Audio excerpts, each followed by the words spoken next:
En este día yo quiero hablar de la última de las 5 solas que después de la Reforma Protestante surgieron, o dentro de la Reforma Protestante surgieron, primero como principios importantes y ahora como doctrinas que trajeron luz realmente en medio de la oscuridad. Y me refiero a solo a Dios la gloria.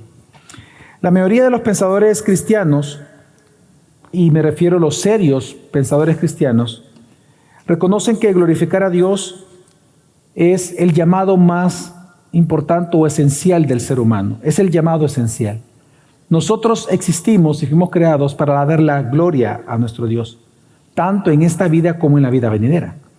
Sin embargo, la teología reformada o teología calvinista, como se le quiere llamar, va un poco más allá a la hora de enfatizar esta sola, porque lo que buscamos es ser fiel a aquello que realmente se quiso recuperar, por el hecho de que lo que se quiso recuperar fue lo que la Biblia enseñaba.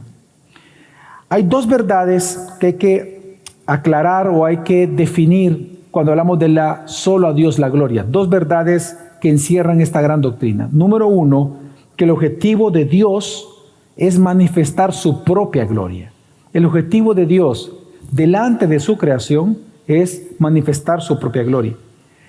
Dios manifiesta su propia gloria en todo lo que Él hace, y eso lo sabemos porque lo dice la Escritura. Él mismo dice que nos creó para gloria misma de su nombre, y en todo, a lo largo de la Escritura encontramos de que Dios todo lo que hace es para glorificarse, para mostrar tanto su excelencia moral como su excelencia en su divinidad delante de sus criaturas. Y lo que busca Dios es evocar mediante esa manifestación de su gloria, evocar de su creación, de las criaturas, alabanza a esta belleza y a este beneficio que Dios les otorga por gracia. Así que la gloria de Dios, lo que encontramos nosotros en la Escritura, es aquello que lo hace glorioso delante de los ángeles y delante de los seres humanos, aquello que lo hace a Dios especial y único delante de nuestros ojos. Así es como nosotros comenzamos a ver o a definir lo que es la gloria de Dios en la misma Escritura. Sin embargo, hay 2 vocablos importantes para entender qué es la gloria de Dios, porque sin esto no podemos entender cómo nosotros le damos la gloria a Él. La palabra gloria en hebreo es una palabra kavod que proviene de una raíz que significa peso. Es decir, que por ejemplo, el valor en aquel momento de una moneda era el peso. No es como ahora, que ahora es un valor numérico, tiene un valor de una reserva que se tiene supuestamente que le da valor o responde al valor de la moneda o al papel. Antes no era así, hoy es así. Antes el valor de la moneda era el peso que tenía. De ahí viene entonces en hebreo la palabra gloria. La palabra gloria significa tener peso o tener valía. ¿Cuánto pesa Dios, por ejemplo, en tu corazón? ¿Cuánto pesa Dios en un sermón? ¿Cuánto pesa Dios dentro de un matrimonio? Esa es la gloria que Dios tiene en ese lugar. Entonces, el peso de Dios, que es algo inestimable para nosotros obviamente, es un término en hebreo que describe perfectamente lo que es la gloria de Dios. Es el peso de Dios por el ser Dios. Ahora bien, eso es en hebreo. Pero en griego, la palabra es doxa. Y es una palabra muy peculiar porque originalmente significaba opinión. Ese es el significado más importante original de la palabra doxa o gloria, es opinión. Esta palabra se refiere a que es al valor o la valía para nosotros, en nuestra opinión, que asignamos a alguien o algo. Así que la gloria de Dios como sustantivo, ocupando la palabra en griego, lo que significa la gloria de Dios es que se refiere a la fama de Dios, a la opinión que el mundo tenga de Dios, a la opinión que Dios merece de su creación. De ahí viene que, obviamente, la gloria es la fama que Dios posee. Eso es en griego. Ahora, para ver la diferencia, si nos damos cuenta, en el concepto hebreo, la gloria de Dios como un sustantivo está hablando de algo que es inherente en Dios. Mientras que en griego estamos hablando de la respuesta de los agentes morales que Dios mismo ha creado, la respuesta que damos nosotros, es decir, nuestra opinión acerca de ese gran peso que Dios tiene en la creación. Así que son 2 conceptos de la misma gloria, pero vista de manera diferente. Para los hebreos, una vez más, la idea era hablar del peso inherente en Dios, su valor o su valía intrínseca que tiene como Dios. Y en griego es la respuesta de nosotros, los seres inteligentes y morales, al valor o la valía que Dios mostraba a través de la manifestación de su palabra o de sus obras. Así que lo que nosotros encontramos a nivel bíblico, en general, hermanos, es que ambos testamentos, la palabra gloria, lo que significa entonces es la exhibición de la excelencia y la dignidad de alabanza, es decir, la gloria mostrada, así como de la respuesta de la creación ante esa majestad que Dios muestra todo el tiempo en nosotros. Dios lo manifiesta tanto a través de sus obras como a través de su palabra, cuán glorioso es Él. La respuesta que Él recibe de parte de su creación también se le llama gloria. Uno es un concepto hebreo, el otro es un concepto griego. Ahora, entonces, para ir entonces definiendo qué es la gloria de Dios. La gloria de Dios, hermanos, es la belleza de sus perfecciones, de sus múltiples perfecciones. Esa es la belleza de Dios que posee en sí mismo. Así como también a la vez es el impresionante resplandor que emana de esas perfecciones. Dios tiene peso en el sentido de que solo Él es Dios. Aquí nadie es Dios, Dios es Dios. Él tiene valía y peso por sí mismo. Pero Él manifiesta eso. Y para nosotros vemos el resplandor. Así como nosotros vemos el resplandor de las luces, pues nosotros vemos el resplandor de una gloria que no podemos ver, la vemos a través de cómo Él la manifiesta. Precisamente a ese resplandor que emana de las perfecciones de Dios también se le llama gloria. Pero también hablamos de la gloria de Dios cuando hablamos de las excelencias morales, del carácter que brilla precisamente con la grandeza y la valía de sus actos creativos, de sus actos salvadores, redentores. Es decir, cuando Dios muestra su providencia, su redención, su salvación sobre nosotros, Dios lo que está exhibiendo es la gloria que Él posee, precisamente como Dios Salvador. Así que al ver esta excelencia, los adoradores, los que recibimos esto de parte de Dios, le damos gloria. ¿Y cómo le damos gloria? Alabándolo. Le damos gloria afamando eso que nosotros observamos. De ahí viene la opinión, la palabra, el concepto griego. Afamamos lo que Dios hace, afamamos lo que Dios es, afamamos al mundo con nuestro agradecimiento. De ahí que es importante, por ejemplo, para nosotros como iglesia celebrar un día de acción de gracias a Dios, precisamente porque Él merece esa alabanza de parte nuestra, ese agradecimiento para darle la gloria. Pero también los adoradores le damos la gloria a Dios adorándole específicamente, ya adorándole porque entendemos que es Dios. Por lo tanto, incluso en la Escritura, los serafines cantaron, recordamos Isaías 6:3, los serafines cantan y dijeron: toda la tierra está llena de la gloria de Dios. Ellos afirmaron precisamente que Dios debe recibir la gloria en todo, incluso en la condenación de los impíos, Dios recibe gloria. Pero la gloria última realmente de Dios sobre la faz de la tierra es la exhibición de su gracia salvadora. Es ahí donde llegamos al clímax de la manifestación para nosotros de la gloria de Dios.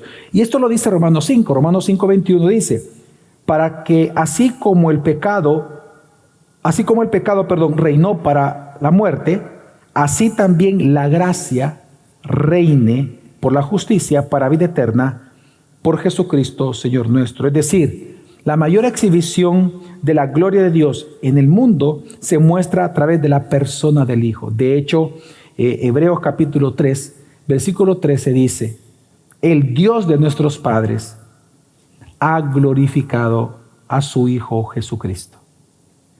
Es decir, el clímax de la manifestación de la gloria de Dios es manifestar la gloria que tiene Jesús en su acto redentor.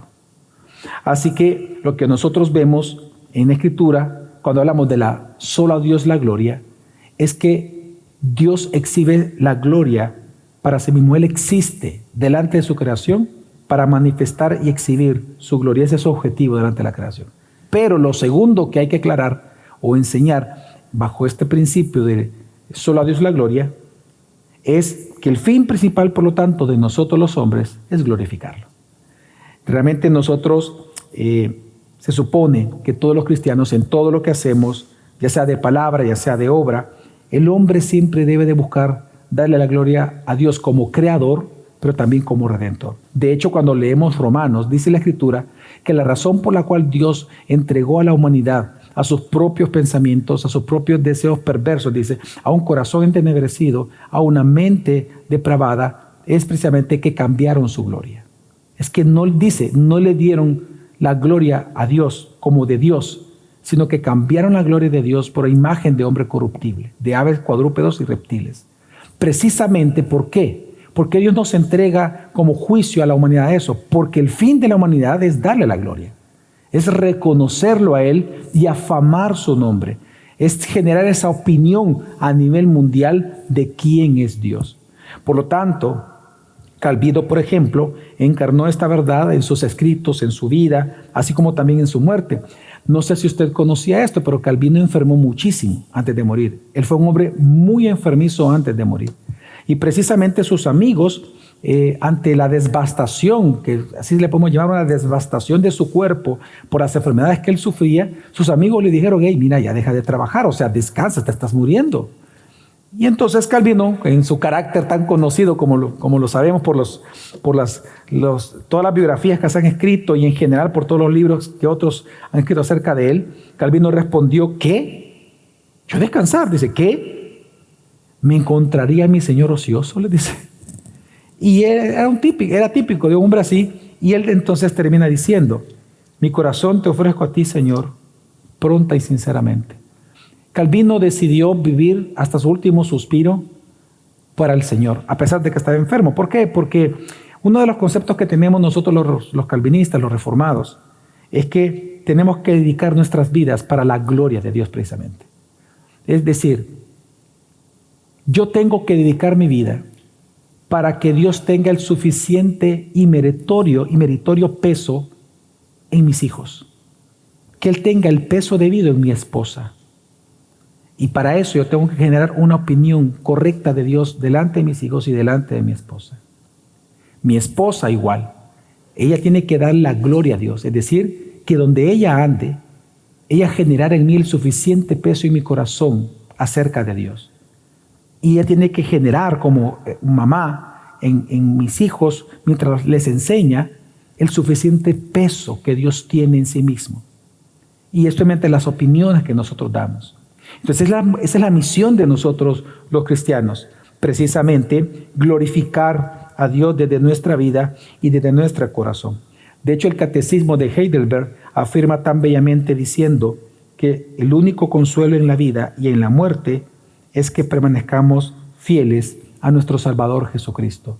Y esa es la misión de nosotros los cristianos, es darle la gloria a Dios a través de nuestras palabras, a través de nuestros actos de obediencia a la misma Escritura, delante de las personas. No avergonzarnos de Cristo, no avergonzarnos del Evangelio. Y ahí es donde Dios recibe la gloria. Por lo tanto, hermanos, cuando somos calvinistas o reformados, como nos quieran llamar, nosotros lo somos porque nos aferramos a la soli Deo gloria. Es decir, mientras caminamos hacia nuestra ciudad celestial, nosotros lo que queremos es darle la gloria a Dios en todo lo que hacemos. Vamos entonces a orar en este momento. Señor, te damos gracias por ayudarnos a comprender esta hermosa doctrina, principio, pero más que hermosa, Señor, tan necesaria y sustancial para nosotros, esencial para nosotros, por cuanto para eso fuimos creados, Señor. Permítenos siempre darte la gloria a ti. En el nombre de Jesús oramos. Amén. Bueno, yo tengo varias preguntas para que simplemente platiquemos aquí entre nosotros y lo primero es lo siguiente. Cuando nosotros nos vamos a nivel de las religiones que hay en el mundo y de las diferentes filosofías, entendemos que las ideas tienen consecuencias, como decía R.C. Sproul. El catolicismo define la gloria de Dios como un resplandor que Dios tiene, y ellos piensan que la gloria de Dios es mediada a través de los santos, por ejemplo, los santos, las figuras de los santos y María, por ejemplo, y ellos piensan que la gloria tiene mediadores, que son personas ya muertas y a los cuales llaman santos. Pero también, por ejemplo, por otro lado, en el caso de los pentecostales, que son católicos, ahora veamos los pentecostales dentro del cristianismo evangélico. Los pentecostales piensan que la gloria de Dios es la manifestación de milagros. Ellos se van por la parte mística, ellos se van por aquello que es hasta esotérico en ciertos momentos. Entonces, la pregunta es, ¿de qué manera la visión reformada, calvinista, de la solideo gloria es distinta o es distintiva o se distingue de estos conceptos que incluso otras religiones pudieran tener? Es bien importante esa pregunta, porque lo que pasa es que algo que caracteriza a la teología reformada en esta doctrina es que realmente está centrada en Dios. O sea que es completamente teocéntrica, centrada en Dios, dirigida hacia Dios, enfocada en Dios, no en las cosas que Dios puede hacer hacia nosotros, para nosotros, o en las emociones que podemos experimentar, sino que en Dios mismo, porque Él es glorioso. O sea, busca entonces, por lo tanto, conocer a Dios. Pero yo creo que otra característica juntamente con esto, que es centrada en Dios, pero también está fundamentada en la revelación de Dios hacia nosotros por medio de la Escritura. Entonces, ahí vemos de que comienza con Dios, quién es Dios, pero se va después a cómo Dios se ha dado a conocer a nosotros. Pero por último, pienso yo que otra característica, y que lo mencionaba usted hace un momento, es que su clima está en Cristo. Y que es a través de Cristo entonces que podemos conocer esa gloria de Dios nosotros. Podemos ver la Escritura, por medio de la Escritura vemos a Cristo y así conocemos a Dios. También fíjate que, siguiendo con lo que dice el pastor David, que de manera simple podríamos decir que los reformadores lo que hicieron fue adherirse a la palabra de Dios. Totalmente. Volver a las Escrituras. Era tal la desviación en ese momento de la enseñanza de la palabra, que cuando los reformadores hablaron, la gente pensó, están inventando algo nuevo. Exactamente. O sea, está la desviación, pero no, lo que ellos hicieron es simplemente ser fieles a la palabra. Isaías 42:8 dice, y yo Jehová, este es mi nombre, y a otro no daré mi gloria, y ni mi alabanza a esculturas. Creo que esto rebate totalmente lo del catolicismo, totalmente. Y también, si pensamos que la gloria de Dios solamente es una manifestación, estamos reduciendo las cosas casi prácticamente materiales, porque esas revelaciones las asocian a milagros y a cosas que podemos ver. Pero eso está totalmente, es herético, porque la gloria de Dios es, tú ya lo definiste, es Él mismo, su esencia. ¿Quién es Él? Sus atributos. Él es glorioso. No, y gracias. Perdón, sí. Sí, juntamente con eso, si te das cuenta, en círculos neopentecostales o que llevan la parte carismática hasta el extremo, también lo que están poniendo es que es en un momento y en un lugar nada más la gloria de Dios. Exacto. Y de una u otra manera también ven que el mediador de esa gloria hacia los hombres ya no es Cristo, sino que es la persona ungida para eso. Exacto. O sea que ya no es Cristo el mediador. No es centrada en Dios, no es fundamental en las Escrituras, no es Cristo el mediador. De hecho, eso pasa también con las religiones hinduistas. En el hinduismo, la gloria es la gloria de las deidades, y hay más de 15.000, 20.000 deidades solo en el hinduismo, ¿verdad? Y así en las otras religiones, en donde siempre se busca una mediación material. Y cuando el texto contundente dice todo lo contrario, ¿no? Que Él no comparte esa gloria con imágenes. Impresionante, gracias. Ahora, ¿cómo puede alentar esta doctrina? Si vamos a partes prácticas dentro del cristianismo, ¿cómo esta doctrina, a Dios sea la gloria, puede alentar a los creyentes a vivir de una manera que refleje la gloria de Dios de esa persona a los demás? Creo que tenemos esa lucha de siempre querer nosotros llevarnos la gloria. Sí, así es una tentación terrible. De nuestras acciones, del reconocimiento, de que nuestro esfuerzo valga la pena, de que de cierta manera sea reconocido. Y lo vemos en diferentes áreas de nuestra vida, tanto en el ministerio, en el trabajo, donde sea. Entonces creo que cuando entendemos que solo a Dios sea la gloria y que todo lo ha creado Dios para su gloria, de que Dios nos creó, tú decías, para su gloria, mientras no entendemos esa verdad, creo que comenzamos a ser alentados y a descansar. Porque ¿qué es lo que pasa cuando las personas comenzamos a buscar nuestra gloria? Nuestra gloria. No encontramos saciedad. Nuestro trabajo resulta ser de que nunca es suficiente. Porque probablemente nunca llega a ser reconocido por todos de la misma manera. Y no todos le van a dar el mismo valor. Cuando compartimos o hacemos algo, mira lo que hice, para uno fue un gran esfuerzo, pero tal vez para la otra persona, como no le costó, qué bueno. Y entonces, ¿por qué me lo contás? No, quería compartirlo. y uno no tiene ese reconocimiento. Ajá. Entonces uno puede entrar en frustración. Pero Sí. cuando uno entiende que no, las cosas, Dios me creó para su gloria, yo descanso y debo de entregarme en ese esfuerzo. Ujú. Y soy alentado a que, no, ¿cómo voy a vivir? Debo de vivir todo lo que hago, pienso, hablo, para que Dios sea glorificado. Solo agregar a eso que no solamente, bueno, frustración definitivamente también se me viene a la mente, que una persona se va a frustrar, y lo otro es que puede terminar abusando a los demás, porque va a tratar de, el liderazgo no es para demandar, el liderazgo es para servir, y la persona que anda buscando su propia gloria, entonces va a demandar en el otro por su propia frustración, terminando incluso abusando de su liderazgo en su frenesí de querer satisfacer su ego, ¿no? No, y también, a mí me encanta la primera pregunta y respuesta del Catecismo Corto de Westminster. ¿Cuál es el fin principal del hombre? Sí, claro. El fin principal del hombre es glorificar a Dios, pero este glorificar a Dios no es como algo cargoso, no es como una lista de cosas que tienes que hacer porque si no te va a ir mal en la vida, ¿no? Es glorificar a Dios y disfrutar de Él para siempre. Y es que yo pienso también que esto es una diferencia entre el cristianismo bíblico con las religiones del mundo, porque en las religiones del mundo se te anima a dar culto a una deidad, pero de una manera siempre por obras.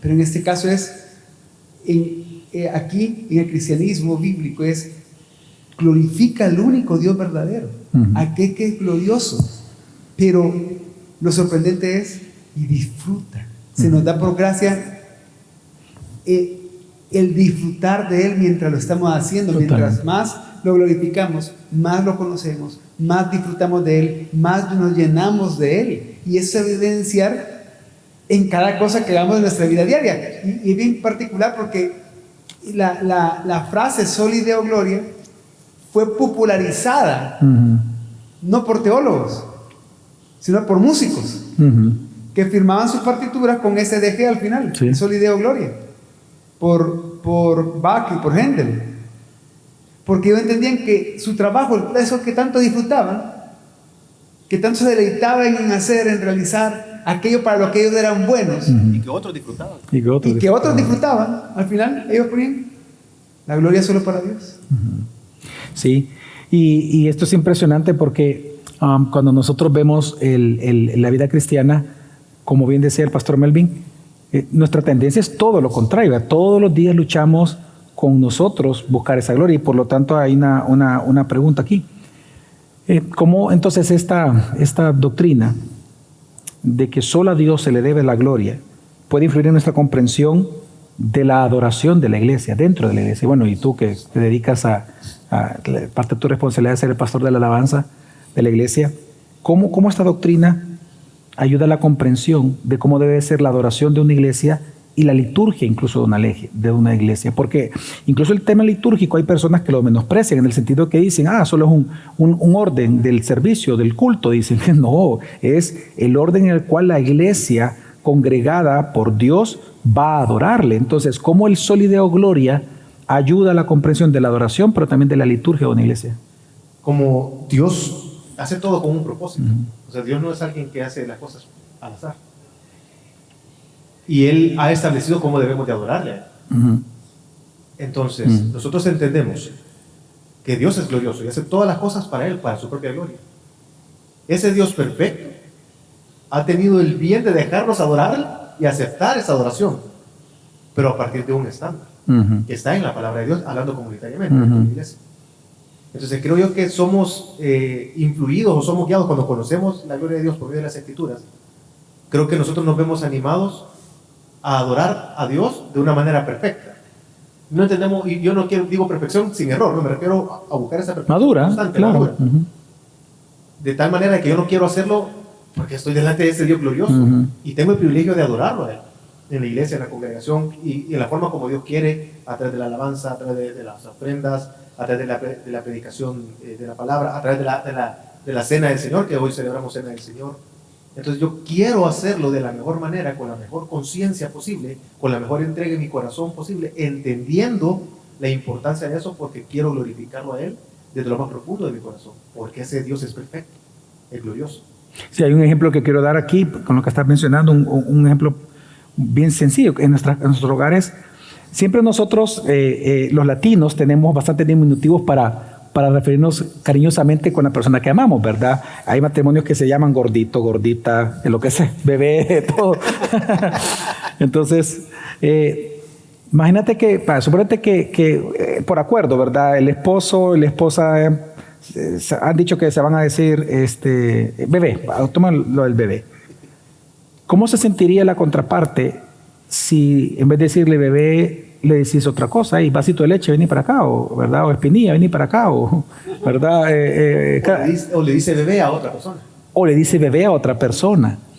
Es decir, Dios ya estableció en la Biblia cómo Él quiere ser llamado, cómo Él quiere ser adorado, cómo Él quiere ser alabado. Entonces, yo creo que aquí es muy oportuno hablar del principio el principio del regulador de la adoración. El principio regulador de la adoración nos enseña a nosotros de que nos enseña que Dios ha demandado, ha dicho cómo Él quiere ser adorado. Y es bien simple entenderlo. Ahora, aceptarlo para algunos no es tan fácil, pero entenderlo es fácil. El principio lo que dice es: todo lo que Dios ha prohibido en la Biblia respecto a la adoración comunitaria hacia Dios, todo lo que está prohibido en la Biblia está prohibido hacer en la iglesia. Y todo lo que Dios no prohíbe en la Biblia también está prohibido. Eso es lo que enseña el principio regulador de la adoración. ¿Por qué? Porque estamos hablando de lo más delicado, que es la adoración. No hay nada más delicado para nosotros que adorar a Dios. Entonces, en el fuego extraño que presentan los hijos de Aarón, precisamente Dios le dice a él: mira, maté a tus hijos porque ellos me presentaron un fuego que yo nunca pedí. El problema de ellos no fue de desobediencia, es que ellos en la liturgia incorporaron un elemento que Dios no había pedido. Dios no lo pidió, o sea, no estaba prohibido, pero lo que no está prohibido por Dios, está prohibido por Dios. Y Dios era glorificado en eso. Exacto, entonces Dios debe ser adorado como Él ha determinado ser adorado. Ni sumarle ni restarle. En otras áreas hay cosas que podemos hacer, pero en eso no. Entonces, ¿qué es lo que me está hablando? Y junto con eso, y podemos agregar también el hecho de cuál es nuestra actitud entonces cuando venimos en el día del Señor, en el domingo, a adorar a Dios. O sea, nuestra actitud no debe ser centrada en nosotros. Exacto. Aunque somos beneficiados nosotros cuando adoramos Totalmente. a Dios, pero nosotros venimos a dar adoración a Dios. Nuestras alabanzas no son para hacerme sentir bien a mí. Las alabanzas son para que yo con conciencia esté adorando a Dios a través de mi canto, con palabras específicas que lo glorifiquen y lo exaltan a Él, no a mí. Glorifiquen y exaltan quién es Él y su obra. Entonces, la lectura de la palabra, sea un texto corto, sea un texto largo, es para adorar a Dios. El poder tener comunión alrededor de la palabra y el escucharla activamente es para adorar a Dios, pero en todo eso también nosotros somos beneficiados, el ofrendar, etc. Entonces vemos que la liturgia debe de ser centrada en Dios. Y junto con eso también yo pienso que es importante de que como cristianos, que siempre buscamos estarnos reformando, y tengamos entonces una idea bíblica del día del Señor, del día domingo, de que no lo veamos como cualquier otro día, aunque sabemos que en Cristo se cumple que Él es el reposo de Dios, ¿verdad? Pero sabemos que está establecido por Dios un día en el que debemos de apartar para adorar a Él junto con toda la congregación, porque todos los días lo adoramos, pero no comunitariamente como lo podemos hacer un domingo. Y eso es bastante importante porque eso iría a marcar la prioridad de nuestra semana, porque la cultura nos dice que el domingo es el último día del fin de semana. Esa es la cultura. Eso es la cultura, pero realmente no. El domingo es el primer día de la semana. Sí. Y si nosotros lo vemos enfocado en el Evangelio, es que antes, bueno, ¿por qué no guardamos o nos reunimos el sábado? Porque si nosotros vemos en el antiguo pacto, era primero haces tus obras y después descansa. Pero en el Evangelio no, es ven a descansar, De tus adorando a Dios, y después ve a realizar Ujú. lo que tengas que hacer. Pero comienza con Dios, comienza con Dios. Y es por eso que los cristianos, desde Hechos de los Apóstoles, desde el origen de la iglesia. vemos de que ellos se reunían el domingo, el día del Señor, Sí. el día en el que Cristo resucitó, el día en el que comenzó la nueva creación. No, y hay dos temas que estoy mencionando aquí importantes. Uno es eso, porque obviamente en la Biblia no hay un mandamiento que diga que no debemos de congregar domingo, pero la razón por la cual nos congregamos domingo y no el sábado precisamente es lo que estás mencionando. Y lo segundo, que es bien importante, porque en la historia de la iglesia, bueno, tú como pastor de alabanza, lo que está diciendo el pastor David, tú creo que has tenido que sufrir el que la gente te diga, mire, ¿y por qué ya no cantamos aquellas alabanzas que me decían? Es que antes éramos como bien alegres, ve ahí bailar y... Es el reflejo de la poca comprensión de la palabra de Dios. Sí, la eso sí. revelación. Pero agregando a eso, que lo hemos enseñado desde este púlpito y he escuchado sus enseñanzas y ustedes lo han hablado en algún momento, es que debemos de entender de que tenemos también ese privilegio de estar preparándonos para la eternidad. Exacto. Y nuestra adoración aquí es solo tal vez un Sí. reflejo tenue Mm. de esa realidad ante la gloria de Dios eterna. Dice que no va a haber necesidad del sol, de luna, porque Cristo mismo será que iluminará. Ujú. Cada domingo viene siendo una anticipación de esa nueva creación. Sí, totalmente. Y esto quiero que lo llevemos esta misma pregunta, pero a otras áreas. Por ejemplo, cómo esta doctrina, así como vemos que tan importante es para establecer la liturgia o los elementos de la adoración de una iglesia, cómo también ayuda a las personas a trabajar. O sea, cómo ayuda este principio a cómo ellos deben de trabajar su actitud ante el trabajo, tanto ante el éxito que obtienen por su trabajo, como también ante los fracasos que les va a tocar enfrentar por momentos. Yo pienso acá, bueno, quiero citar un ejemplo histórico de un hombre llamado Eric Liddell. Así alguno de acá vio la película Carros de Fuego. Narra un poco de su historia, no lo dice todo, pero él era atleta, era corredor. Y precisamente con la pregunta anterior dijo, la especialidad de él eran carreras cortas, pero la eliminatoria para Juegos Olímpicos era un día domingo. Dijo, no voy a correr. Los domingos yo voy a la iglesia, yo adoro a Dios los domingos. Y se comenzó a preparar para otra carrera. Pero él dijo lo siguiente, Dios me hizo veloz. Tengo que glorificarlo con eso. O sea que, ¿cómo él glorificaba a Dios a través de lo que hacía? O sea, Dios me ha dado este talento. Dios me ha dado esto que yo puedo hacer. Y ganó. Pero después renunció a esa gloria. Porque dijo, Dios quiere que le sirva en las misiones. Y se fue a China. En la cumbre de su éxito se fue a China. ¿Por qué pongo esta historia? Porque muchas veces nosotros podemos, todas las veces podemos glorificar a Dios a través de lo que hacemos, cuando entendemos la gracia de Dios hacia nosotros. Que aquello que tenemos, que podemos, que sabemos, es por pura gracia de Dios. Totalmente. A Él ha complacido y Él ha querido que tengamos esos dones para manifestar esa multiforme gracia de Dios junto con las demás personas que adoramos a Dios. Deuteronomio, ¿verdad? Lo que tu mano ha producido, ¿verdad? Por la fuerza de Dios. Siguiendo con lo que dices tú, Pastor David, dice el Proverbios 22:29. ¿Has visto hombre solícito en su trabajo? Delante de los reyes estará. No estará delante de los de baja condición. Increíble, porque lo que está diciendo aquí es ¿ha visto a alguien? No está diciendo que sea rey, no, está cualquier persona. Sí. Está hablando de la honra, del trabajo, ¿no? Entonces, que es bueno en lo que hace, que es el mejor. Ese va a estar entre reyes, odiándose entre los mejores. Sí. Porque su labor misma no es en sí, pero el punto es que lo que quiero complementar es ¿quién da la sabiduría? ¿Quién da la fuerza? Y lo que pasa es que en el día a día, en el trabajo, se enfrentan todos en algún momento, ahí se enfrenta a esa lucha por esa búsqueda de la gloria. Y que incluso he conocido casos donde un hermano ha estado trabajando todo el año y obtuvo los mejores resultados, se frotó las manos y dijo, hoy sí, hoy me van a dar el puesto, porque le habían propuesto para irse, ascenderlo al mejor puesto que él podía obtener en esa área. Y dijo, me lo van a dar. O sea, tengo todos los resultados.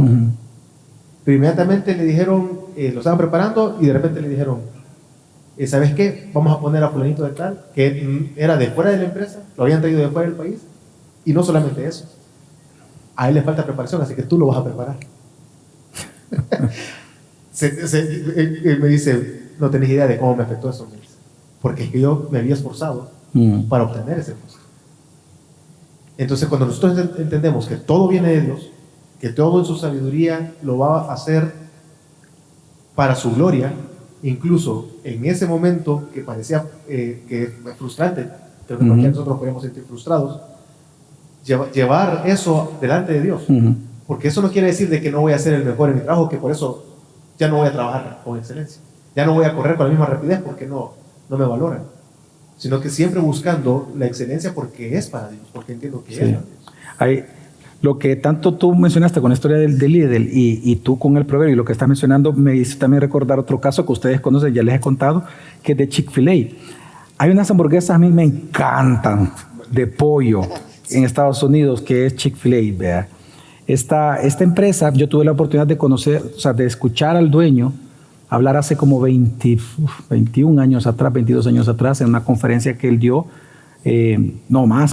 hace 24 años atrás, para jóvenes. Entonces estábamos con mi esposa, él es cristiano, y hasta el día de hoy, hasta donde yo entiendo, puedo estar equivocado, pero hasta donde entiendo es la franquicia de hamburguesa que después de McDonald's es la más exitosa y la de mayor crecimiento.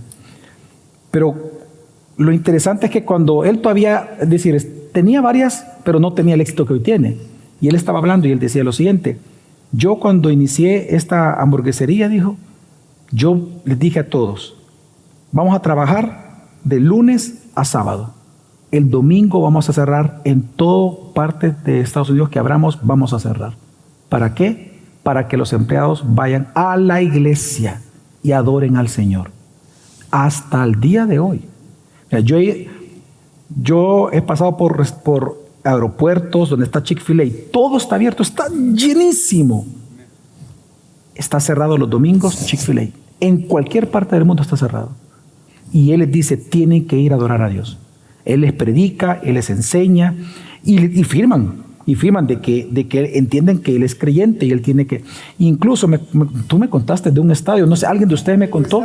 Sí, tú, si quieres recordármelo. Sí, lo que pasa es de que en estadios, cuando son demandadas de la NFL, creo que es. Son tan demandadas sus hamburguesas que en el estadio lo buscan, pero día de Super Bowl, domingo él cierra. Podría tener las ventas más grandes. Está cerrado. Está cerrado. Y es exitosísimo. Es impresionante esa franquicia. Es una bestia de franquicia. Es millonarísima.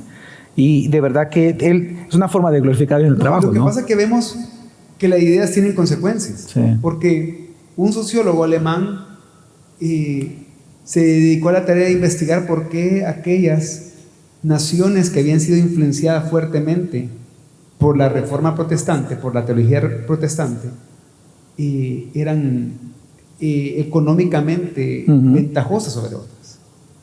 Y escribió un libro que se llamaba La ética protestante y el espíritu del capitalismo. Y él comienza a hablar ahí de cómo, por ejemplo, a Max Weber. Entonces, él comienza a hablar, bueno, Lutero, ¿cómo veía el trabajo? Decía, bueno, lo veía enfocado en el amor. Si yo amo a Dios y amo a mi prójimo, yo voy a producir lo mejor para mi prójimo. Y con eso estoy mostrando que amo a Dios. Un zapatero no es zapatero cristiano porque le pone cruces de los zapatos. Es porque hace los mejores zapatos por amor al prójimo. Pero Calvino lo lleva más allá. Yo todo lo tengo que hacer para la gloria de Dios. Sea lo que sea que hagas. No solo glorifica a Dios siendo predicador, siendo pastor, siendo misionero. El campesino puede glorificar a Dios. El artesano puede glorificar a Dios. El ingeniero puede glorificar a Dios. Y hace todo para la gloria de Dios. Entonces, esa idea se impregnó tanto en la cultura a partir de la Reforma, de que comenzaron a ser tan prósperas esas naciones. De hecho, comenzaron el auge de muchas financieras, de muchos bancos, que hicieron ricos esos países, pero porque ellos estaban persiguiendo la gloria de Dios. Sí. Y lo mismo pasó con la educación. Manfred S. Benson, en su libro de la tradición intelectual cristiana, me lo recordaste ahorita que estabas hablando, él llega a decir esto. Yo lo leí, y cuando me pareció tan impactante que me metí a la página web para corroborar lo que él estaba diciendo. Y él dice en su libro de que en las naciones donde la reforma llegó en Europa y se establecieron las instituciones educativas, que todas rezaban que la educación debe darle la gloria a Dios en la educación de los estudiantes, hasta el día de hoy, en este libro que saca Estados Unidos acerca de las 500 mejores universidades que hay en todo el mundo, ese libro, las 500 universidades mejores que hay en el mundo, solo están ubicadas en países donde estuvo la reforma. Y los países donde existió la contrarreforma católica, no hay una sola universidad hasta el día de hoy que esté dentro de las mejores universidades del mundo. ¿Por qué? Porque claramente la educación destinada a la gloria de Dios va a ser infinitamente muy superior que la educación secular de este século, de este siglo, que no pretende glorificar a Dios. Es impresionante la herencia de la reforma y de este principio sólido de gloria, incluso también en la educación.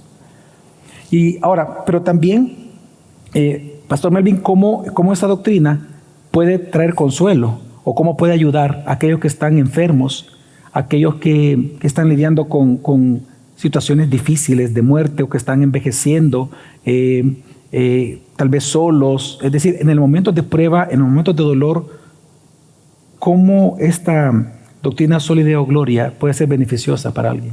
Yo creo que tal vez empiezo con uno, mientras tú definías la doctrina, tú mencionabas el ejemplo de Calvino, el tema de salud de él. Yo creo que es porque tenía un entendimiento claro de la palabra y de su función y lo que Dios le había entregado a él, que todo lo que tenía que hacer era para la gloria de Dios. Y se me viene a la mente Romanos, que dice que todas las cosas ayudan para bien a aquellos que aman a Dios. Dios utiliza incluso el dolor, el sufrimiento para ser glorificado. Lo que pasa es que nosotros realmente no lo podemos ver, y en el momento del dolor es sumamente difícil. Pero como Job también decía, voy a recibir solo lo bueno de Dios, no voy a recibir lo malo. Es decir, no vamos a estar dispuestos a sufrir por aquello que va a glorificar a Dios. También hay otro hermano nuestro, Spurgeon, que él dejaba de predicar por semanas porque él padecía de depresión, lo que hoy podría ser depresión clínica. Y cualquiera podría decir, era un pastor, predicador. Pero realmente él pasaba postrado en cama, y él escribió acerca de eso, de que para él era difícil. Pero él incluso llegó a decir, esto es lo que Dios utiliza para formar su carácter y para mantenerlo orientado y bien enfocado en él. Y él sufría, porque él decía que, me pongo a pensar, era tal el punto que dejaba de predicar por semanas. Pero al poco tiempo él se daba cuenta que tenía que volver. Él luchaba en contra de eso, pero ¿por qué? Porque entendía que todas las cosas en su vida realmente eran para que Dios fuera glorificado. Cuando llegamos a esa comprensión, incluso en el dolor más profundo, aunque no va a dejar de dolor, porque no podemos evitar los dolores, el sufrimiento, la muerte, las enfermedades, no las podemos evitar, pero creo que si somos conscientes de que incluso eso Dios lo va a usar para su gloria, y el ejemplo es que estamos utilizando dos ejemplos de dos hermanos nuestros de hace siglos atrás que nos ministran y nos impulsan a nosotros a seguir adelante. Sí, lo que pasa es que también cuando entendemos en medio del dolor y del sufrimiento, aunque a veces no es fácil entenderlo, que hay un propósito mayor y que es bueno, que Dios tiene con eso. Y cuando vamos a la Escritura, como dije al principio, nos centramos en Dios a través de su revelación y vemos a Cristo, nosotros vemos que en la Escritura se nos enseña que el plan de Dios que hizo desde la fundación del mundo es su gloria eterna a través del Hijo. Pero ¿cuál es el clímax de ese plan? El sufrimiento del Hijo.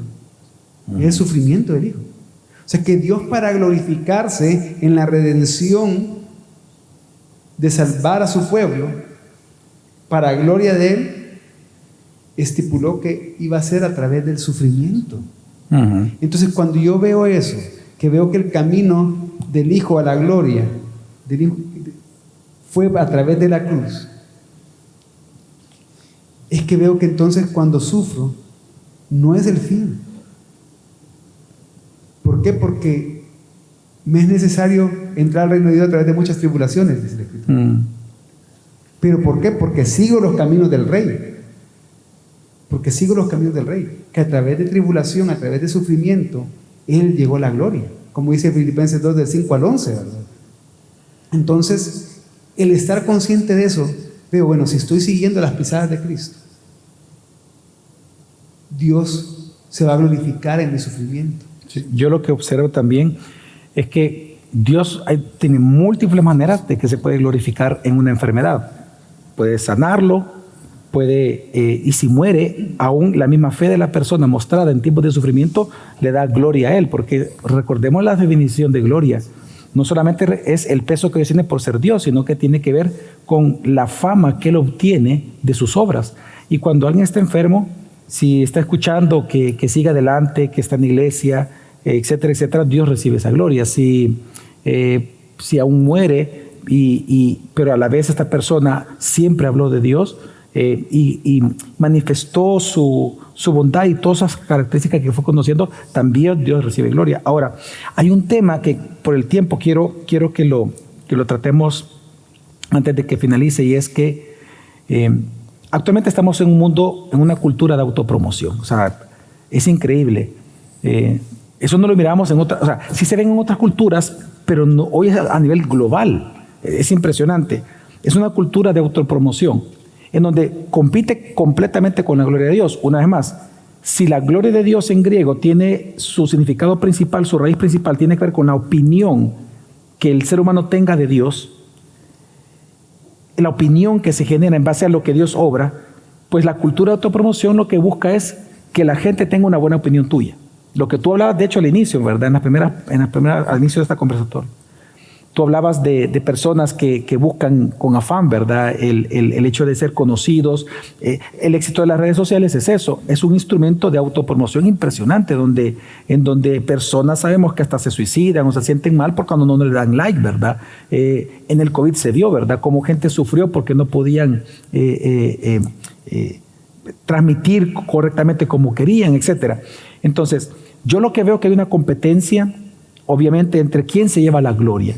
Mi pregunta es, en este consumismo que también, por ejemplo, valora el consumismo es una actividad sociológica que lo que hace el consumismo es valorar que los bienes, lo que se valora es que los bienes me van a traer felicidad o van a traer una reputación, es decir, que van a promocionar delante de las personas a que tengan una mejor opinión de mí y así sucesivamente, un mejor estatus social, una mejor integración a la sociedad, etc.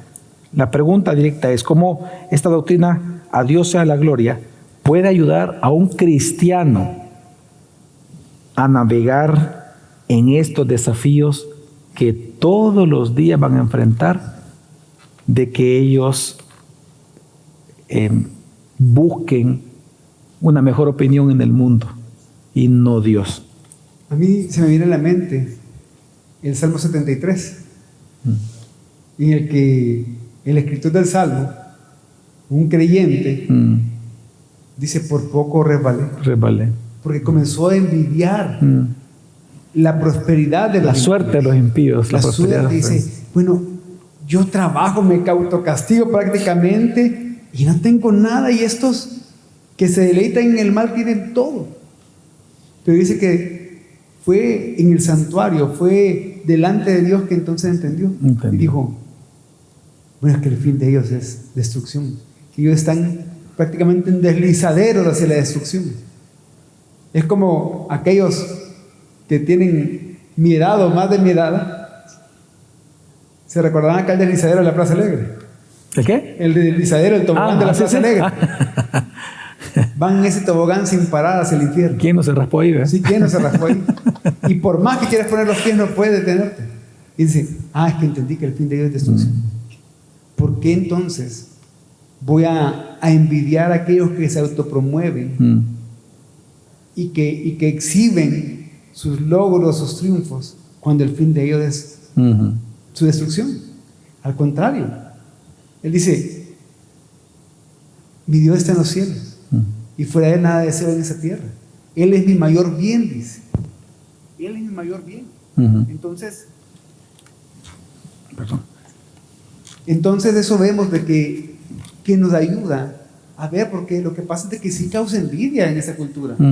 Uno ve las redes sociales, uno ve las cosas y dice, quisiera eso pues. Pero cuando entiende de que hay una mayor gloria esperando al creyente y que el mayor bien al creyente lo recibió en Cristo, puede decir como Pablo, el que se gloríese en el Señor. Quiero agregar algo. Agregando lo que tú dices, Pastor David, cuando vemos la palabra de Dios, nos dice de que el cielo, el firmamento cuentan la gloria de Dios. Y podríamos decir, lo creado de cierta manera refleja la gloria de Dios. Vemos los árboles, uno ve las estrellas. Y cuando me pongo a ver con Dani, con mi hijo, y me pongo a ver cosas del universo que a él le gusta, y yo le digo, o sea, inmenso, o sea, la inmensidad del universo. Y todo está ahí para mostrarnos que Dios es glorioso. Y nosotros somos parte de esa creación, pero hay una gran distinción, que tal vez lo que dice el Salmo, ¿quiénes somos nosotros para que te hayas fijado en nosotros? O sea, en toda esa inmensidad de la creación te fijaste en nosotros, pero porque nos creó su imagen. Entonces las cosas creadas pueden de cierta manera reflejar o contar la gloria de Dios, pero de los creados solo nosotros tenemos la imagen de Dios. Somos encargados no solamente de mostrar la gloria de Dios, sino de magnificar esa gloria. No porque la agreguemos a la gloria de Dios, sino que nuestras vidas deben de ir en ese proceso de santificación cada vez más y de conciencia de la palabra de Dios en nuestras vidas, que cada una de nuestras acciones cada vez deben de buscar mostrar esa gloria de Dios de una mejor manera. Que la gente vea al creyente que ha sido elegido, ha sido regenerado, ha sido llamado, salvado eficazmente, que las prédicas que tú has estado dando, pastor, en estas últimas semanas, para mostrar quién es Él. Y debemos de magnificar esa gloria de Dios a través de todo lo que nosotros hacemos. Yo creo que hay una palabra que Pablo ocupaba que nos ayuda a comprender cómo sosegar ese deseo de popularidad, etcétera, y es contentamiento. Es contentamiento, entender que todo lo hemos recibido, que somos producto de la gracia de Dios cada día, y entender que nosotros, ya lo mencionaron ustedes, como dice Deuteronomio, todo lo que hemos recibido viene de la mano de Dios, todo lo que tenemos, viene de la mano de Dios. La fuerza que tenemos para lograr riquezas, para lograr un éxito, para trabajar, todo proviene de Dios. Así que qué jactancia puede haber en nosotros. Yo creo que si entendemos que fuimos creados para Dios, vamos a poder controlar ese pecado que está en todos nosotros, de deseo de nosotros recibir esa buena opinión y fama de parte de la sociedad, cuando es Dios quien debe de recibirla todo el tiempo. Gracias, Pastor Melvin. Gracias. Pastor David. Gracias. No sé si tiene alguna última palabra, saludo, ¿no? ¿Estamos? Gracias, hermano. Dios les bendiga y gracias a ustedes. Dios les bendiga. Gracias.